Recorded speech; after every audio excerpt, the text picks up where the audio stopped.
Captain Francis J. Dougherty. We lost a lot of airplanes that were just all burned up in the deal. So we got some new airplanes and started training again, and went through the whole process from, we got back, I think we got back by the end of August, I guess, and the ship went in the yard, and we redeployed in July the following year. So the ship was in the yard for about 9 months, and we just went through the whole training cycle again, and went back aboard ship and went to the Med for 10 months. Most people that do this kind of stuff are pretty intent on, mission accomplishment and so forth. So we felt, okay, we sustained some significant damage, but we're back at it again, and we're ready to deploy, and we're ready to go. We're ready to go in harm's way, no matter what it happens to be. We're ready to do it again, which is all, I think, part and parcel to the spirit of our people in the Navy and guys in naval aviation and the ship's company guys that are, hey, we're ready to go. Now, I will say that the results of this particular fire also instigated some improvements in flight deck firefighting and sprinkler systems, and also some additional precautions on how you test various weapons and so forth. And we weren't carrying any more of these warehoused old bombs from WW2, and we weren't using Zunis any longer. So, which was a 5-inch rocket, was quite effective in an air-to-ground type thing for certain targets, but still, the propensity for something like that to cause the damage it did gave severe pause to reusing the darn things. So we weren't taking any of those with us anymore. Well, over a course of 10 months, we went to a lot of places.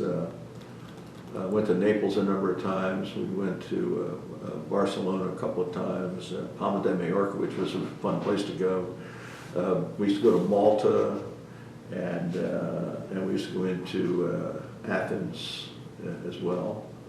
And that kind of a cycle. My favorite one was Cannes, France, at Christmas time. Because remember, I mentioned to you earlier, I got married on the 1st of June, 1968. And deployed on the 5th of July, right? Welcome to the Navy. But anyway, so my wife was able to come over and be with me over the Christmas holidays, and my skipper was he was the senior shore patrol officer, so he selected me to be on shore patrol duty in Cannes. I said, Skipper, I said, my wife's coming over. He said, trust me. He said, it's going to work out great. So I had to stay in a hotel ashore at the nice place on the Riviera there, and so my wife, we had a nice place to stay, and I'd have to work a couple hours a day and so forth, so it turned out great.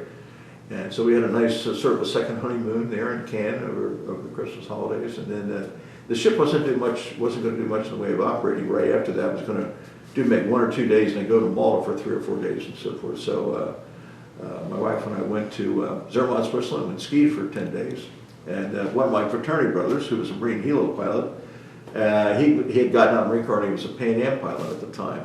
So he and his wife they were living in San Francisco, flew to London, and we met them in Zermatt and skied together and so forth. So it was kind of a neat break in a 10-month deployment. So that was good. Then Marilyn flew home, and I continued the rest of the deployment. Well, on the Forrestal deployment, we were still flying F4s, and we had A6s, medium attack, great airplane, could go fast and carry a lot of stuff. And then we had A4s aboard there, and of course an E2 for control and so forth.